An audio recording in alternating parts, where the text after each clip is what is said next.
ግን ብዙዎች የማያውቁትና በካሜራ ጀርባ ያለ አንድ ትልቅ እውነት አለ። የተባበሩት አረብ ኤምሬትስ እውነተኛዋ የፖለቲካ የኢኮኖሚና የኃይል ማዕከል ዱባይ ሳትሆን አቡዳቢ ናት። አቡዳቢ የኤምሬትሷ ትልቋ ግዛት ስትሆን የሀገሪቱን 87 በመቶ የመሬት ስፋት ትሸፍናለች። ከሁሉም በላይ ደግሞ የኤምሬትስ 95 በመቶ የነዳጅ ሀብት የሚገኘው በዚህች ግዛት ስር ነው። ዱባይ በቱሪዝምና በንግድ ስትታወቅ፣ አቡዳቢ ግን የቢሊዮኖች ዶላር የሀብት ክምችት ያላት የሀገሪቱን ውሳኔዎች የምትወስንና የባህል ማዕከል የሆነች ሚስጥራዊ ከተማ ናት። ዱባይ የዓለምን ትኩረት በብልጭልጭ ነገሮች ስትስብ፣ አቡዳቢ ደግሞ ከበስተጀርባ ሆና የዓለምን ኢኮኖሚና ፖለቲካ ትመራለች። በዚህ ቪዲዮ አቡዳቢ እንዴት ከበረሃ አሸዋ ተነስታ የዓለማችን እጅግ ባለሀብት ከተማ ለመሆን እንደበቃች፣ ከዱባይ የሚለያትን ልዩ ስትራቴጂና ወደፊት የምታደርገውን አስደናቂ ጉዞ በጥልቀት እንመለከታለን። ከዛሬ 70 ዓመታት በፊት አቡዳቢ አሁን የምናያት አይነት የበለጸገች ከተማ አልነበረችም። ነዋሪዎቿ በባህር ውስጥ እንቁ በማንሸራተት አሳ በማስገርና በግመል እርባታ ይኖሩ ነበር። ሕይወት እጅግ ፈታኝ፣ ውሃ እጥረት ያለበትና መሰረተ ልማት ያልነበረው ዘመን ነበር።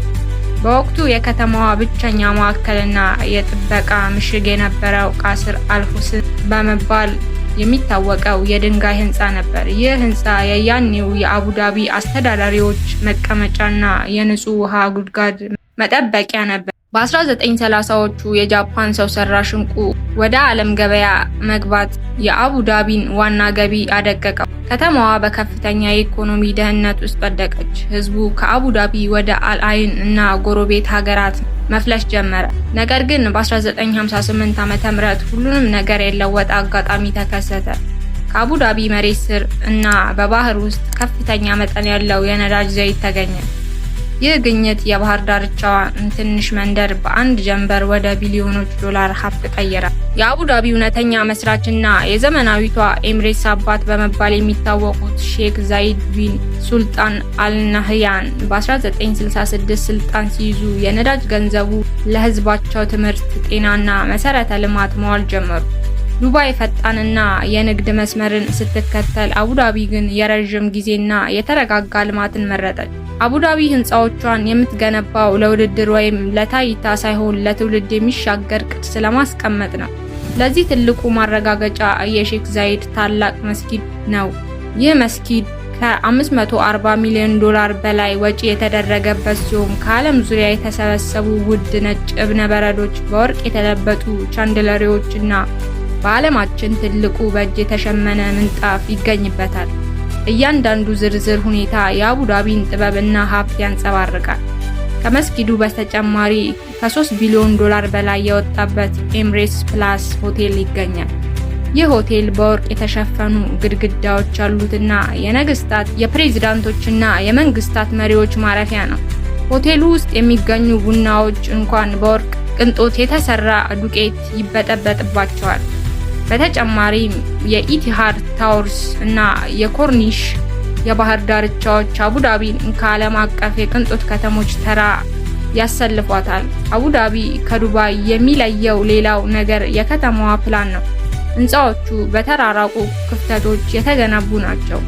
ሰፊ አረንጓዴ ፓርኮች አሏት። እናም የከተማዋ ድባብ ሰላማዊና የተረጋጋ ነው። በተባበሩት አረብ ኤምሬትስ የፖለቲካ መዋቅር ውስጥ አቡዳቢ ሁልጊዜም የበላይ ናት። የሀገሪቱ ፕሬዝዳንት ሁልጊዜም የሚመረጡት ከአቡዳቢው አልናህያን ቤተሰብ ነው።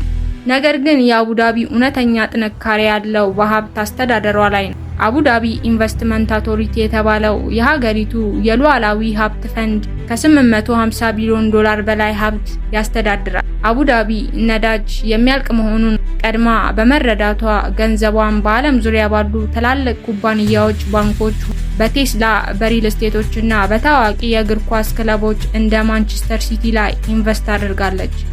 በተጨማሪም አልማሪያ አይላንድ ላይ የሚገኘው አቡዳቢ ግሎባል ማርኬት የከተማዋ የፋይናንስ ማዕከል ሲሆን በዓለም አቀፍ የባንክና ኢንቨስትመንት ሴክተር ትልቅ ቦታ አለው። ዱባይ በ2008 ዓመተ ምህረት የኢኮኖሚ ውድቀት ባጋጠማት ጊዜ በቢሊዮን የሚቆጠር ዶላር ዋስትና በመስጠት ከውድቀት የታደገቻት አቡዳቢ ነበረች። ይህም አቡዳቢ የጋራ ቤቱ እውነተኛ አለቃ መሆኗን ያረጋገጠ አጋጣሚ ነበር። አቡዳቢ የወደፊት እጣ ፈንታዋን በነዳጅ ላይ ብቻ አልመሰረተችም። አሁን ላይ የዓለማችን የባህልና የቴክኖሎጂ ማዕከል ለመሆን እየሰራች ነው። በሳዲያት ደሴት ላይ የተገነባው ሉቨር አቡዳቢ በፈረንሳይ ውጪ የሚገኝ ብቸኛው የሉቨር ሙዚየም ነው። ህንፃው በውሃ ላይ የተሰራ ሲሆን የጣሪያው ዲዛይን የፀሐይ ብርሃን እንደ ዘንባባ ዛፍ ቅጠል አልፎ እንዲገባ ተደርጎ የተሰራ ጥበብ ነው። በዚህ ደሴት ላይ ጉገንሃይም አቡዳቢና ዛይድ ብሔራዊ ሙዚየም በግንባታ ላይ ይገኛሉ።